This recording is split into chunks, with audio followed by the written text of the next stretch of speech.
Good morning everyone, sweet morning. Chapter number 5 presentation of data. आज हम part number 2 start कर रहे हैं। पार्ट नंबर 1 के अंदर हमने स्टडी किया है प्रेजेंटेशन ऑफ डाटा के टेक्सचुअल फॉर्म के बारे में और टेबल के फॉर्म में, और टेबल क्या होता है उसके पार्ट्स के बारे में। आज हम स्टडी करेंगे features of a good table कहें या एक हम जब टेबल को कंस्ट्रक्ट करते हैं तो क्या उसके रिगार्डिंग गाइडलाइन होती है, किन बातों को हम ध्यान में रखते हुए एक टेबल को क्रिएट करते हैं। जो हम टेबल को क्रिएट करते हैं वो एक स्टैटिस्टिक के माइंड के अकॉर्डिंग होता है कि स्टैटिस्टिक के माइंड में क्या किन बातों को ध्यान में रखकर वो क्या कर रहा है टेबल को क्रिएट। कोई हार्ड एंड फास्ट रूल नहीं होते कि ये होना चाहिए ये होना चाहिए, ऐसा कुछ भी नहीं होता है। केवल क्या होता है, एक आप जो टेबल क्रिएट करते हो सिंपल होनी चाहिए, अट्रैक्टिव होनी चाहिए और उसकी इकोनॉमिकली होनी चाहिए, ज़्यादा स्पेस ज़्यादा टाइम एफर्ट ज़्यादा एक नहीं। चलिए हम स्टडी करते हैं स्टार्टिंग से। Features of a good table, title as compatible with the objective of study. जो हमारा टाइटल है, देखिए भाई टाइटल के रिगार्डिंग हमने पहले भी बताया है कि टाइटल क्या होना चाहिए, सिंपल होना चाहिए, शॉर्ट होना चाहिए, अट्रैक्टिव होना चाहिए और बिल्कुल मिड में होना चाहिए। जैसे कि मैंने मिड में डाल रखी ना, ऐसे मिड में टाइटल डालना चाहिए। और जो ऑब्जेक्टिव है, हम प्रेजेंटेशन के बारे में पढ़ रहे तो प्रेजेंटेशन से रिलेटेड तो हमारा टॉपिक का नाम है, तो ऐसे ही हमारा टॉपिक का होना चाहिए। Second one is your comparison. Comparison किसकी करेंगे, देखिए हमारे जो टेबल के अंदर क्या होती है, या तो रो होती है कॉलम। तो जो रो और कॉलम के अंदर जो भी हमने इंफॉर्मेशन बॉडी और फील्ड के अंदर क्या करी है, फिल की है, तो वो सारी इंफॉर्मेशन की हम क्या कर सकते हैं, इजीली कंपैरिजन कर सकते हैं। कंपैरिजन के बेस पर हम analyse. Third one is your special emphasis. देखिए हमारे क्या होता है, रो हेडिंग डालते हैं हमको, कॉलम हेडिंग डालते हैं, रो हेडिंग जो स्टब होता है तो उसको हम कहीं ना कहीं हाईलाइट कर देते हैं, हाईलाइट बोल्ड लाइटर में लिख देते हैं, जिससे हमें पता लग जाता है दिस वन इज रो और दिस वन इज कॉलम। तो ये इसको हम क्या कर रहे हैं, स्पेशल इंपॉर्टेंस दे रहे हैं हेडिंग को। जैसे क्लास लिखकर नीचे बच्चों का क्लास लिख दिए 11th 12th, ठीक है। तो ये आइडियल साइज हमारा जो हम टेबल क्रिएट करें वो एक आइडियल साइज, ना ही तो ज़्यादा बड़ा ना ही छोटा, एक ऐसा साइज होना चाहिए जो ऑब्जेक्टिव, जो हम ऑब्जेक्टिव लेकर चल रहे हैं वो ऑब्जेक्टिव भी हमारा फुलफिल हो और साथ में पूरी इंफॉर्मेशन भी हमें मिल सके। स्टब, देखिए स्टब क्या होता है, रो हेडिंग होते हैं। ये अगर हमारी टेबल बहुत ज़्यादा बड़ी हो तो राइट साइड में हम मेंशन कर देते हैं। यूज ऑफ जीरो, अब जीरो का यूज कहाँ कहाँ करेंगे, देखिए भाई यूज ऑफ जीरो के रिगार्डिंग मैं बताना चाहती हूँ। मैं ऊपर वाला थोड़ा सा क्या कर देती हूँ, रफ कर देती हूँ। ये मैंने रफ करा थोड़ा सा। इसके अंदर देखिए हमारे जो हम टेबल क्रिएट कर रहे हैं, बेटा मैं केवल यूज ऑफ जीरो वाली बात बता रही हूँ। आपका ये होता है टाइटल, टाइटल के बाद हम डालते हैं हेड नोट। तो हेड नोट के अंदर हम जीरो का यूज कर देते हैं, 000 लाख 10 क्विंटल, जो कुछ आपको लिखना है मीटर आप इसके अंदर लिखकर छोड़ देते हो। देखिए ये सॉरी एब्रीविएशन फॉर्म में नहीं लिखना, फुल फॉर्म में लिखना है मीटर। अब उसके बाद जब हम टेबल क्रिएट कर रहे हैं, टेबल क्रिएट कर रहे हैं, दिस वन इज योर हमारे स्टब है, ये हमारा कैप्शन है, नंबर ऑफ स्टूडेंट, और उसके अंदर हमने डिवाइड कर दिए हैं ये 2 categories. First one is your boys and second one is your girls. और यहाँ क्या आएगा हमारा, ये इसके अंदर हमने डिवाइड किया है ना बेटा, ये क्या आएगा हमारा, यहाँ आएगा टोटल। सपोज कीजिए क्लास 11th के अंदर, क्लास 11 के अंदर 500 बॉयज है, गर्ल्स एक भी नहीं है। गर्ल्स अगर एक भी नहीं है तो यहाँ पर हम या तो वर्ड लिखेंगे एनए या फिर लगाएंगे हाइफन, एनए लिखोगे हाइफन लगाओगे, लेकिन यहाँ पर जीरो वर्ड नहीं लिखोगे। अगर आपने जीरो लिखा तो आपकी टेबल यहीं पर गड़बड़ होगी। तो ठीक है, तो ये होता है आपका यूज ऑफ जीरो। कहाँ आप यहाँ पर जीरो कर सकते हैं, इनके पीछे लिख सकते, लेकिन अकेली जीरो आप नहीं लिखोगे।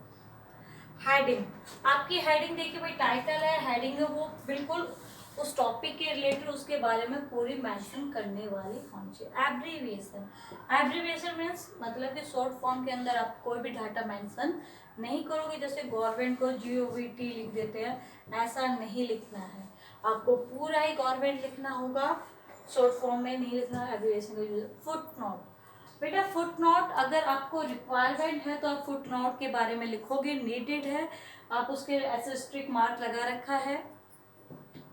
अगर ये मार्क्स लगा रखा है तो फुट नोट के बारे में आप लिखना चाहते हो तो लिखिए, अगर जरूरत नहीं है तो फुट नोट आप लिखकर ब्लैंक छोड़। यूनिट आप किस चीज़ के अंदर मेजरमेंट कर रहे हो, आप किलोग्राम में मेजर कर रहे हो, मीटर में, क्विंटल में, टन में, हेक्टेयर में, तो वो सारी चीज़ आपको यूनिट में लिखनी पड़ेगी। हेड नोट के अंदर लिख दीजिए यूनिट के अंदर कि आपने यहाँ पर जैसे मैंने मीटर लिख रखा है ना, टोटल किया है ना, तो टोटल मान ली यहाँ का भी टोटल हो जाता है और यहाँ का ये ग्रांड टोटल।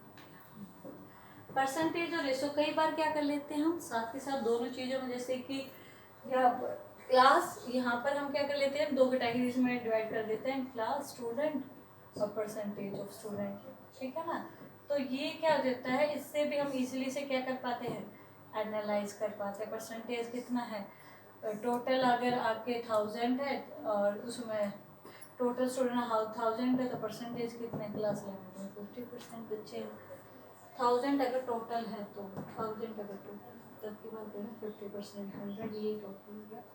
तो इससे भी हम एनालाइज इजीली से कर पाते हैं। साइज ऑफ कॉलम, हमारे कॉलम का साइज, कॉलम वगैरह बना रहे हैं, रो वगैरह बना रहे हैं, जो भी हम टेबल को क्रिएट करने से पहले एक रफली स्केच बना लेते हैं, एक रफली कि कितने रो बनाने, हमें कितने कॉलम क्रिएट करनी है, क्या क्या चीज़ें।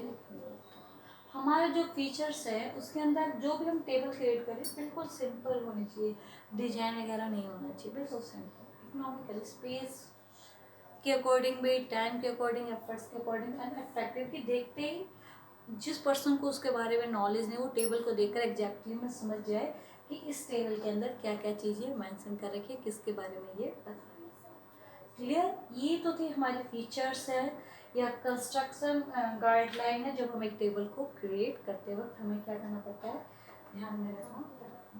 अब हम स्टडी करेंगे मेरिट ऑफ टेबुलर प्रेजेंटेशन। क्या क्या मेरिट है जब हम टेबुलर फॉर्म में डाटा को प्रेजेंट करते हैं। तो सिंपल एंड ब्रीफ प्रेजेंटेशन, देखिए भाई सिंपल है, ज़्यादा टाइम भी नहीं लगता है, ब्रीफली है उसके बारे में हमें, एक तो टेक्सचुअल में क्या होता है, हमें पूरा डिस्क्रिप्टिव नॉलेज मिलती है, ब्रीफ में सारा पढ़ना पड़ता है। और इसमें क्या होता है, एक छोटी सी टेबल है, इससे हमें पता लग रहा है टोटल 1000 स्टूडेंट थे, 1000 में से 50% जो स्टूडेंट थे क्लास 11th में, तो सिंपल भी है, ब्रीफ प्रेजेंटेशन भी है।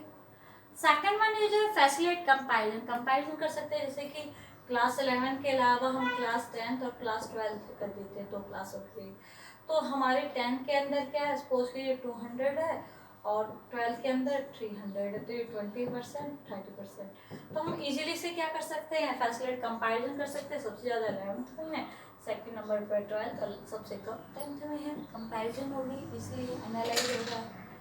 एनालाइज भी हो सकता है हमारा डाटा। एनालाइज मीन्स जैसे कि हमारा एनालाइज होता है बेटा, central tendency and mean median form में हम इजीली एनालाइज कर लेंगे टेबल जो हमारे पास होती है। हाईलाइट कैरेक्टरिस्टिक ऑफ डाटा, कहीं ना कहीं कैरेक्टरिस्टिक के बारे में बता रही है जो हमारी टेबल है। इकोनॉमिकली सस्ती है, स्पेस भी कम लगता है, टाइम भी कम लगता है, एफर्ट्स भी कम लगते हैं, सेविंग टाइम एंड मनी, तो इसलिए क्या है, इकोनॉमिकली है। अब हम आगे स्टडी करते हैं, नेक्स्ट टॉपिक इज योर, अब हम डाटा को क्लासिफिकेशन ऑफ डाटा किया है। Classification of data basically 4 types होते हैं। तो first one is your qualitative qualification. Qualitative qualification के अंदर क्या है, आपकी क्वालिटी के बेस पर हम क्या कर रहे हैं, क्लासिफाइड कर रहे हैं।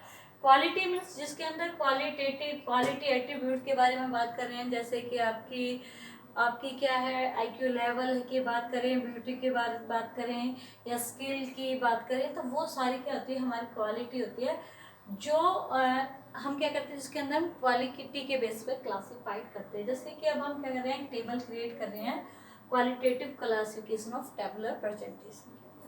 सबसे पहले टेबल नंबर डाला हमने, टेबल नंबर 5, फिर उसके बाद हमने हेडिंग डाली, unemployment in Punjab by sex and location. हमने सेक्स मेल फीमेल के अकॉर्डिंग, लोकेशन के अकॉर्डिंग इसके अंदर डाटा लिया। हेड नोट लिया, परसेंटेज के अंदर हमने डाटा लिया है सारा। तो हमने टेबल करी है, this one is your stub heading, this one is your caption heading, और आगे इसको हमने क्या किया है, कैटेगरीज में डिवाइड किया है। ये हमने इसको 2 स्टेज में किया है, तो ये हमारे 2 फोल्ड कैरेक्टरिस्टिक है, मेल फीमेल रूरल अर्बन की टोटल है। तो इसके अंदर हम डाटा को किस बेसिस पे क्लासिफाइड किया है, क्वालिटेटिव यानी क्वालिटी के लिए। Second one is your quantity. Quantity क्या होती है, नंबरिंग सिस्टम होता है, न्यूमेरिकल फॉर्म में डाटा होता है, क्वांटिटी होती है। नेक्स्ट एग्जांपल है, देखिए इसके अंदर हमने क्या डाल दिया है, टेबल नंबर 6 लिख दिया है। Marks obtain by student of class 10th, marks number of student, ये 20, 30, 30 to 40, 40 to 50, 50, 60। इस तरीके से हमने क्या किया है, इसके अंदर हम किसके बारे में बात कर रहे हैं, नंबरिंग सिस्टम, न्यूमेरिकल सिस्टम, क्या क्या बच्चों ने स्कोर किया है। इसके अंदर हमने क्वालिटेटिव कैरेक्टरिस्टिक के बारे में बात किया है। अब हम क्या कर रहे हैं, थर्ड वन स्टडी कर रहे हैं हम अपनी टेम्परल क्लासिफिकेशन। जो हमारी टेम्परल क्लासिफिकेशन है उसके अंदर क्या होता है, टाइम पीरियड के बारे में हमें पता लगता है कि हमारा टाइम पीरियड कौन सा है, टाइम पीरियड है तो वो हम इसके अंदर डिनोट करते हैं। टेबल नंबर हम इसको दे देंगे आगे 7, वही है मार्क्स ऑब्टेन, हमने हेडिंग दे दी marks obtain by student of class 10 according to time. Time period denote करता है टाइम। ईयर के अकॉर्डिंग जैसे कि हम डाटा ले लेते हैं, ये हमारी सारी चीज़ें चेंज होंगी जब हम टेम्परल के अंदर स्टडी करेंगे। जैसे कि आपका ईयर ले रहे हैं 2016, 2017, 18, 19 और 20 के अंदर क्या क्या बच्चों ने स्कोर किया है, marks obtain by student of class 10th in math subject. ठीक है, तो कितने कितने मार्क्स स्कोर किए हैं, या फिर कितने आप क्या करते हो कि नंबर ऑफ स्टूडेंट कर लीजिए, इसमें मार्क्स नहीं आएगा, number of student, number of student, कितने नंबर ऑफ स्टूडेंट हैं आपके, number of student of class 10th in math subject, कितने कितने बच्चों ने क्या ले रखा है, मैथ ले रखा है अब 12th क्लास में। तो ये हमारा ईयर है, यहाँ पर हम हेडिंग डालेंगे नंबर ऑफ स्टूडेंट। तो आपके 2016 के अंदर हम अपने अकॉर्डिंग डाटा ले लेंगे 50, 60, 72, 84, 96।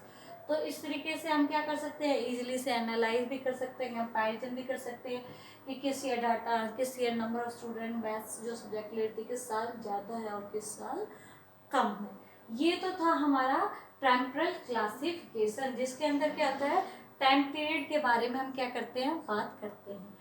लास्ट वन इज योर स्पाइटल का है, ज्योग्राफिकल का है या लोकेशन वाइज, तो वो हम स्टडी करेंगे। फोर्थ वन स्पाइटल, स्पाइटल या फिर लोकेशन क्या लीजिए, SPATIAL। हमारी जो स्पाइटल क्लासिफिकेशन है, क्लासिफिकेशन है वो किस बेस पर होती है, हमारी स्पाइटल जो क्लासिफिकेशन है वो हमारी बेस होती है कि इसके अंदर हमने क्या क्या, जियोग्राफिकल एरिया के अकॉर्डिंग बात करें, लोकेशन के अकॉर्डिंग बात करें, एरियाज के अकॉर्डिंग बात करें, सिटी के अकॉर्डिंग बात करें, ऐसे मतलब कि सिटी ले सकते हो, रूरल एरिया, अर्बन एरिया, ऐसे आप क्या कर देते हो, डिवाइड कर देते हो। तो इसके अंदर आपको जब आप टेबल क्रिएट कर रहे हो, तो टेबल क्रिएट करते वक्त सबसे पहले क्या लिखोगे आप, टेबल नंबर डालोगे, टेबल नंबर 8। अब हम क्या कर रहे हैं, स्टडी कर रहे हैं, तो हमने हेडिंग डाल दिया number of student study abroad. ठीक है, हमने स्टडी कर रहे हैं नंबर ऑफ स्टूडेंट जो हमारे क्या कर रहे हैं, अब्रोड स्टडी कर रहे हैं। टोटल यहाँ पे लिख देंगे थाउजेंड्स में। ठीक है, ये हमने हेड नोट डाल दिया। फिर उसके बाद हम हेडिंग क्रिएट कर रहे हैं, तो ये हम प्लेस लिख देते हैं, लोकेशन लिख देते हैं, या फिर हम क्या कर रहे हैं, अभी सिटी की बात नहीं कर रहे हैं, हम बात कर रहे हैं कंट्री की, अब्रोड की बात कर रहे हैं, तो यहाँ पर हमने हेडिंग डाली स्टॉप हेड में कंट्री। अब यहाँ पर क्या होने लग रहा है, सेकंड, यहाँ पर हमारी हेडिंग होगी नंबर ऑफ स्टूडेंट, डाल सकते हो उसके अकॉर्डिंग लिख सकते हैं नंबर ऑफ स्टूडेंट में, जैसे कि कंट्री USA में कितने हैं, UK में कितने हैं, या फिर आपके जापान में कितने हैं, और आप ऐसे ही लिख सकते हो। तो इस तरीके से जब हमने डिवाइड किया नंबर स्टूडेंट, जैसे कि यहाँ पर है 500 है, यहाँ 7 है, यहाँ पर 200 है, तो टोटल स्टूडेंट कितने हो गए। तो इस तरीके से हम कैटेगराइज जो करते हैं वो कौन सा होता है हमारा स्पाइटल, जिसके अंदर हम क्या होते हैं geographical location area wise data को क्या कर देते हैं टेबल बनाते समय क्रिएट करते हैं। अब हमारा जो नेक्स्ट टॉपिक है काइंड ऑफ क्लासिफिकेशन, वो हमारी नेक्स्ट वीडियो के अंदर स्टडी करेंगे। ओके।